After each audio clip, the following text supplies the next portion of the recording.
Welcome to the Gentleman's Podcast. What's up? I'm Daniel. My name's Isaac. Alex.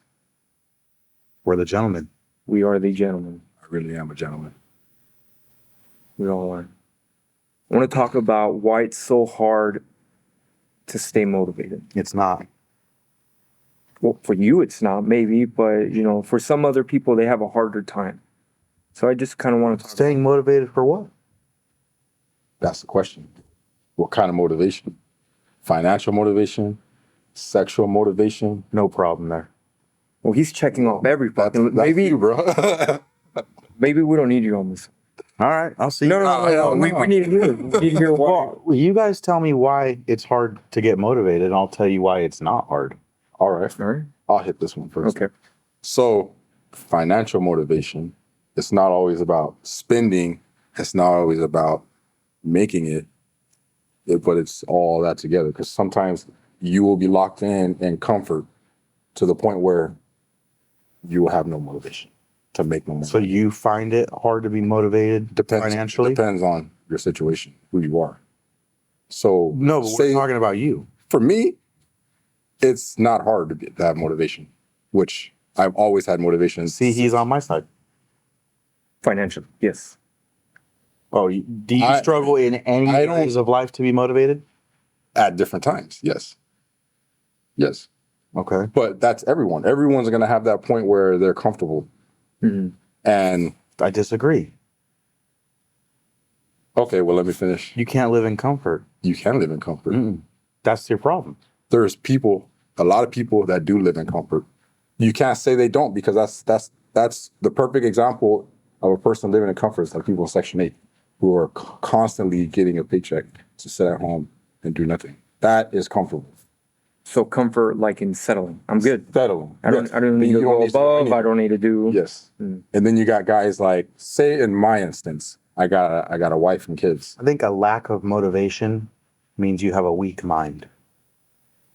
That I agree with at certain points. I think if you tell yourself you want something bad enough, but then you find it hard to wake up the next day and get out of bed to go after it, you have a weak mind. You do. I think we're almost programmed to have that, like to constantly be motivated and want more, but your mind always talks you out of things. Because your mind is always looking for the easiest way out of something. Yeah. It's fears and new things. Today's day and age, we're looking for the fastest way to get things done. Yeah. So your brain automatically looks for the fastest way to say no. Do you think social media has anything to do with that? Of course it does. So before social media, did you see any of that? Before cell phones. I mean, cell phones, social media, everything's too accessible. Everything's too easy. I think if you tell yourself, when your alarm clock rings in the morning and it's time to go to work, I think you have about 10 seconds. Any longer than 10 seconds, you start talking yourself out of it. Yeah. Snooze. Mm-hmm. Maybe. But in that first 10 seconds, if you just click the alarm off and get up, it's so much harder to talk yourself out of it. But if you lay there and think about it, it's done. Your brain is already thinking of reasons why not to get up. And that's why people run late to work. Man, I'll just be tired, man. I just want an extra few minutes of sleep. That's just me, but I still make it. It's hard. Yeah, it's hard. But I mean, I don't know, man. I just think motivation, you either have a strong mind or you have a weak mind. I don't really think. But I think people have to learn to train their minds to be stronger. I know a lot of people, and there are a lot of people that say, let's say like my previous jobs in my life, I've had guys that say, you know what, man, this money is good. I don't need any more. Like, you're not going to make any more than this. I would have those conversations with people, and they would tell me this shit all the time. I'm like, dude, you can make more. Just go out and get it. Like, no, man, I'm good. Where are you going to find another job like this? Or where are you going to make money like this? Those are people that are comfortable. And I've never been that type of person. That's why I've ventured off and found different jobs and decided to get a property. You got a property too. You know you got a property too. that is part of your journey. If you were really comfortable, you would be like, no, fuck this. I don't need any of this. I could stay at home with mom. But I've had my property for 5 years, so what's to say I'm not comfortable? I haven't moved on. That is on you. I haven't got anything bigger. You don't have to get nothing bigger. It's not about what you got. It's the progress you've made and the shit you're going to do in the future. Mm-hmm. So if you just stay stagnant and don't do anything else after that, yeah, you do find a sense of comfort, which is not always bad. You can't always say comfort is bad, because you can get to a point where it's like, you know what, fuck, I'm successful now. I don't really have to do much. Well, what is successful? Success is up to you. What do you think success is? I know we talked about that before, success, and then my answer was financially being free, just being comfortable, where it's like you don't really have to look at your bank account anymore, and you know, if I want to fucking go on a trip, I'll go on a trip. If I want to buy this, I want to buy it.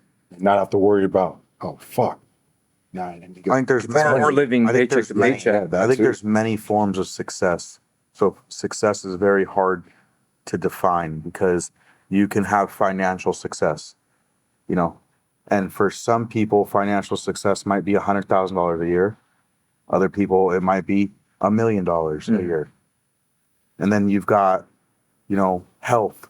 Some people would feel like if they're healthy, then and their family's healthy, that they're successful in life, or their religion, or their career. They have the career that they've always wanted. You know, say they always wanted to be a underwater European basket weaver.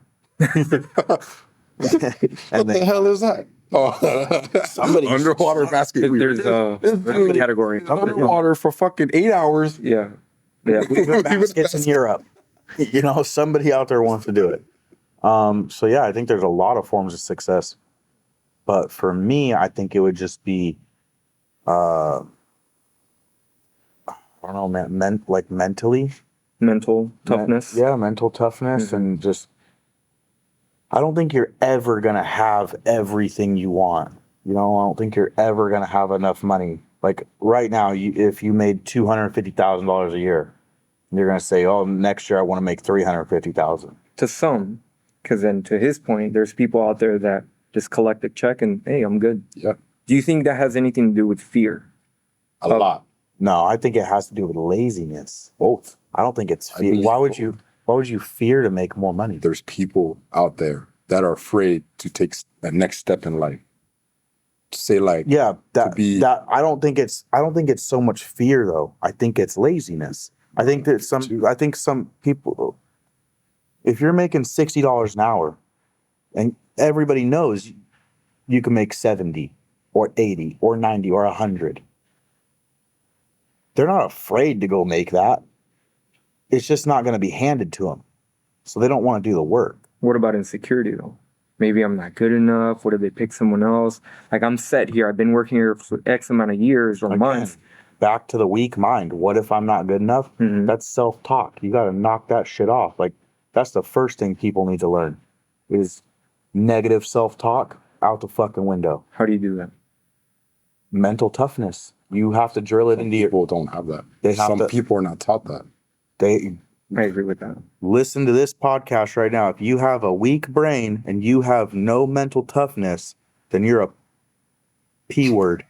And you need to get off your ass and you need to look at yourself in the mirror first thing in the morning and say, I'm a fucking savage. And I think you could say that, but you need to feel it, right? But the first step to feeling it is saying it. That's the part about negative self-talk. As soon as you tell yourself, I'm insecure, I have man titties, you're already setting the mood. Mm-hmm. It's like that. I forget who it was, man, but he says the most important part of your day is when you wake up and make your bed. Yeah, because it sets the tone for the whole day. Yeah. You got out of bed and you got up and the first thing you do is make your bed, and it sets the rest of the tone for the day. Well, when you get up and you go to the bathroom and you go to brush your teeth and you look in the mirror, people have to have that mentality and that mindset and tell themselves, good, positive fucking things, not the negative, insecure things. Mhm. If people could get past that, dude, the sky's the fucking limit on everything. I think you could do that, right? And like if you're on your own, all right, I'm a fucking beast. I'm gonna go knock this shit out. This is what I'm gonna do. But then things happen that are out of your control, and if you're not Everything's- consistently on it, Everything's in your control, though. I don't think so. Everything's in your control, man.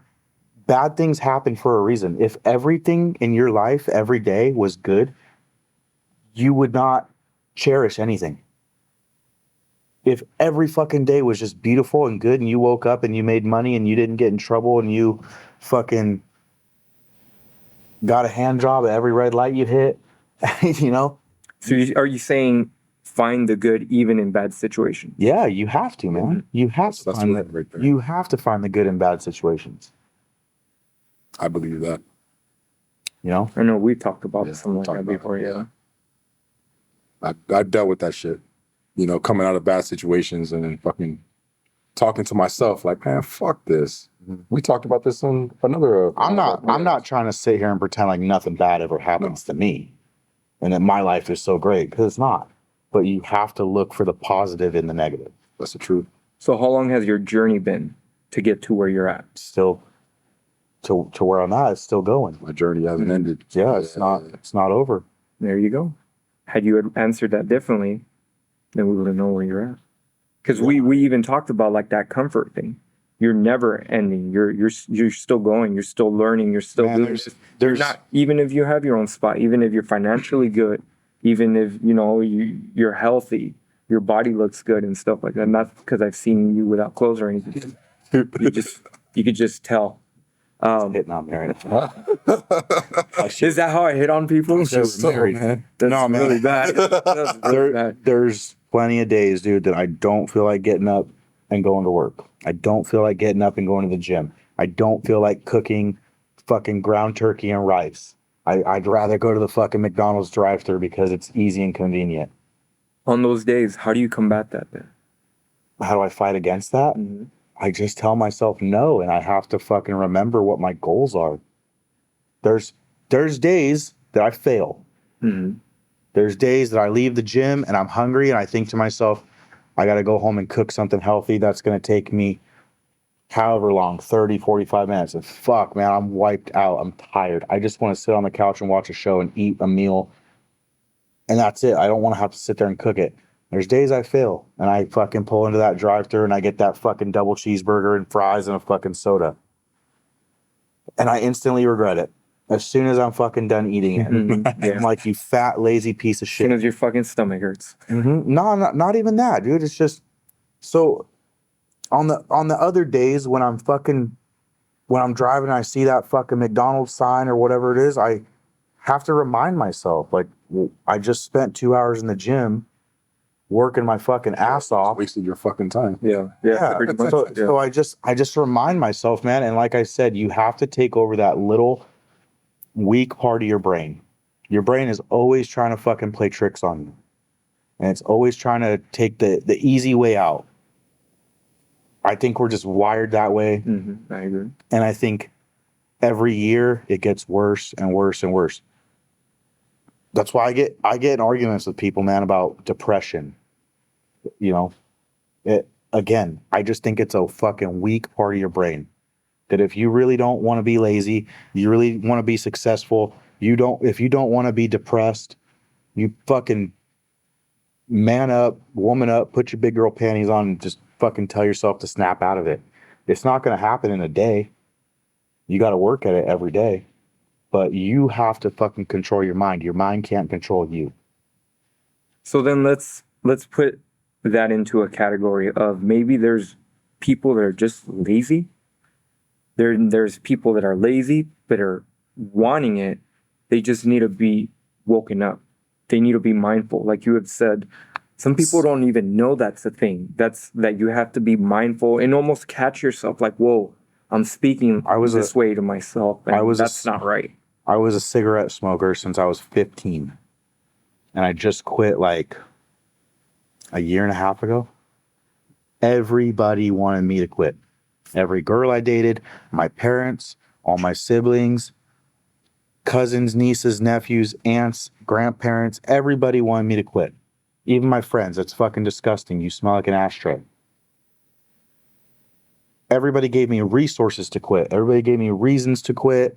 Everything. I didn't fucking quit until I wanted to. So if you're listening and you think you want something, but you don't know how to fucking achieve it, you have to want it so bad that you go after it yourself. Nobody else is going to get it for you. You have to wake yourself up. That's it. Yeah. Doesn't matter if somebody gives you all the resources. It doesn't matter if you're fat and somebody drives you to the fucking gym every day. You're not going to work out unless you want to. I just heard a quote the other day. It said, cheating in the gym is like cheating in your relationship. It'll never work out. That's good. Damn. So when you're fucking sitting there and you're hitting that bench press and you know you want to go for 10 reps and you get to rep 8 and you're like, fuck, I'm tired. Most people they'll rack that shit back up because they're tired. You got to have that fucking dog in you that pushes out those last 2 reps until you can't, till that fucking weight falls on your chest and you're sitting there like an idiot struggling. But hey, you went till failure. Mm-hmm. But most people, they'll try to strive for 10. As soon as they hit 8, they get fucking tired. And their brain says, I'm tired. Rack it up. And what do? They rack it up. You can't cheat. If you want something bad enough, you got to push through with it. Yeah. True that. I heard of a good one where, like, let's say if working out is your thing, Mm-hmm. your goal is to do 10 reps. Don't say that to yourself. That go for 15, 20. I don't count reps anymore, but yeah, I know exactly what you're talking about. So you go above your goal. Mm-hmm. Because our brains think, okay, I'm almost there. I can slow down. I don't have to push it that hard. It doesn't have to just be like working out. It could be your dreams as well. Hey, I want to do this, or I want to start my own business. Well, it's okay. I'll do it like this. I didn't meet it, but this is okay enough. Yeah. And so I guess we have to really try to. You can't put a cap on things. Yeah, man. exactly. You can't put a limit on things. I don't put a limit on things. I mean, sometimes you have to, especially when it comes to finances. Yeah. Got to be realistic. You have to be Yeah, and I mean, you can't be irresponsible. So when it comes to your finances and stuff, yeah, you've got to put a limit on how much you're going to spend on your vacation and stuff like that. But as far as like your goals and your ambitions and your dreams, you should never put a fucking limit on that. You should never say, this is where I want to get to and then I'm going to stop. No, this is where I'm going to get to and then I might settle down for a bit. I might take a small break, but you shouldn't. This is where I want to get to and I'm going to stop. Or milestones. Yeah. Checkpoint, milestone, whatever you want to call it, Yeah. But I think the most important thing, dude, is self-talk. It's how you talk to yourself. What is that? Your conscience? It's just you. You just got to have it in you. It's in your heart. It's in your mind. Your I think we mindset. all have negative self-talk, man. But as soon as it fucking pops into your head that you're less than, you've got to kill that shit. Yeah. I read that 90% of our thoughts today are the exact same than they were yesterday. Yeah. So you're almost repeating the same thing. You have this new idea, but 90% of it, if you look at yesterday and you're like, all right, I just had this new idea. I think I'm gonna make it happen now. Mm-hmm. But did you make it happen yesterday? No. Yeah, you might end up repeating the same shit this time until you are mindful and aware. Mm-hmm. I try to tell myself too, man, somebody else has it worse everywhere. Yeah, definitely. That helps a lot. Somebody has it worse, man. When I think that I drive a fucking piece of shit car, somebody else drives a fucking worse car. Or somebody else doesn't even have a car. They take the fucking bus to work every day. Mm-hmm. Somebody else always has it worse than you. And the only way to get better is to fucking wake up and get after it, whatever it is. Nobody's going to get it for you. you got to go and get it yourself. You know? Yep. There you guys go. So, you guys still think it's hard to stay motivated? You just gotta fucking learn to catch yourself when you're being negative towards yourself. The first thing you got to do is quit fucking. Quit that shit. Quit being, Oh well, fucking. That's why we're here to respond on look, it. even your phone or your little fucking Apple Watch is negative. I won't respond to that. But you know what? I would like for all of you in the comments to let us know what you guys think. Mm-hmm. You guys have Everybody's different. Yeah. You know, regardless of our motivations, there's a lot of people that don't have that type of motivation. I would also like to post my social media account right here, somewhere right here in the palm of my hand, for all you hot single ladies that follow me. We're married, so we're good. None of that for me. No. None of them problems. Nah, but for real, follow me. On a serious note, On a serious note, go ahead and follow me. follow this gentleman. That was a good topic today, man. That was a good topic. Thank you guys. Yeah. Thank you. What are we, fucking Power Rangers? Why wouldn't we be?